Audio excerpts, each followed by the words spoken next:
आप सभी का स्वागत है इस पावन और शुभ विजया एकादशी व्रत कथा के दिव्य प्रसंग में। हिंदू धर्म में एकादशी व्रत का विशेष महत्व है और विजया एकादशी उन सभी व्रतों में से एक है जो व्यक्ति को विजय, सफलता और पुण्य का आशीर्वाद देती है।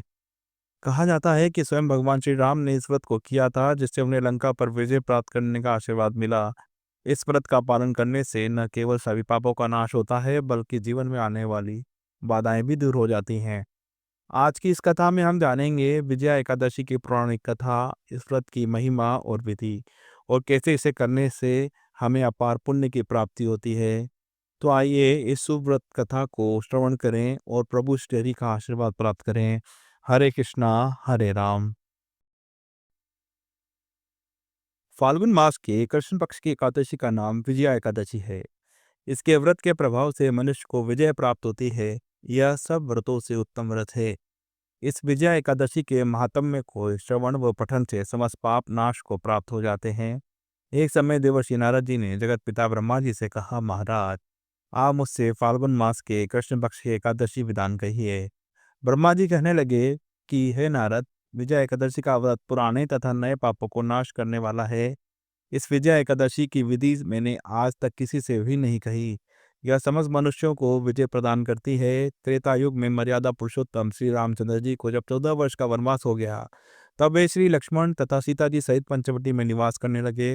वहां पर दुष्ट रावण ने सब सीता जी का हरण किया। तब इस समाचार से श्री रामचंद्र जी तथा लक्ष्मण अत्यंत व्याकुल हुए और सीता जी की खोज में चल दिए। घूमते घूमते जब वे मरणासन जटायु के पास पहुंचे, तो जटायु ने सीता जी का वरदान सुनाकर स्वर्गलोक चला गया। कुछ आगे जाकर उनकी सुग्रीव से मित्रता हुई और बाली का वध किया। हनुमान जी ने लंका में जाकर सीता जी का पता लगाया और उनसे श्री रामचंद्र जी और सुग्रीव की मित्रता का वर्णन किया। वहां से लौटकर हनुमान जी ने भगवान राम के पास आकर सब समाचार कहे। श्री रामचंद्र जी ने वानर सेना सहित सुग्रीव की संपत्ति से लंका को प्रस्थान किया। तब श्री रामचंद्र जी समुद्र के किनारे पहुंचे। तब उन्होंने मगरमच्छ आदि से युक्त उस अगाध समुद्र को देखकर लक्ष्मण जी से कहा कि इस समुद्र को हम किस प्रकार पार करेंगे। श्री लक्ष्मण ने कहा कि हे पुराण पुरुषोत्तम, आप आदि पुरुष हैं, सब कुछ जानते हैं। यहाँ से आधा योजन दूर पर कुमारी द्वीप में वक्त लाभ्य नाम के मुनि रहते हैं। उन्होंने अनेक ब्रह्मा देखे हैं। आप उनके पास जाकर इसका उपाय पूछिए। लक्ष्मण जी ने इस प्रकार के वचन कहकर श्री रामचंद्र जी वक्तव्य ऋषि के पास गए और उनको प्रणाम करके बैठ गए। मुनि ने भी उनको मनुष्य रूप धारण किए हुए पुराण पुरुषोत्तम समझकर उनसे पूछा कि हे राम, आपका आना कैसे हुआ। रामचंद्र जी कहने लगे कि हे ऋषि, मैं अपनी सेना सहित यहाँ आया हूँ और राक्षसों को जीतने के लिए लंका जा रहा हूँ। आप कृपा करके समुद्र पार करने का कोई उपाय बतलाइए। मैं इसी कारण आपके पास आया हूँ। वक्त दालभ्य ऋषि बोले कि हे राम, फाल्गुन मास के कृष्ण पक्ष की एकादशी का उत्तम व्रत करने से निश्चय ही विजय होगी। साथ ही आप समुद्र भी अवश्य पार कर लेंगे। इस व्रत की विधि यह है कि दशमी के दिन स्वर्ण, चांदी, तांबा या मिट्टी का एक घड़ा बनाएं। उस घड़े को जल में भरकर तथा 5 पल्लव रख वेदिका पर स्थापित करें।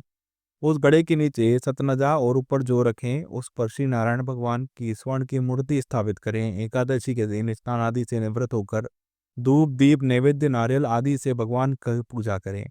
तत्पश्चात घड़े के सामने बैठकर दिन व्यतीत करें और रात्रि को भी उसी प्रकार बैठे रहकर व्याकरण करें। द्वादशी के दिन नित्य नियम से निवृत्त होकर उस घड़े को ब्राह्मण को दे दें।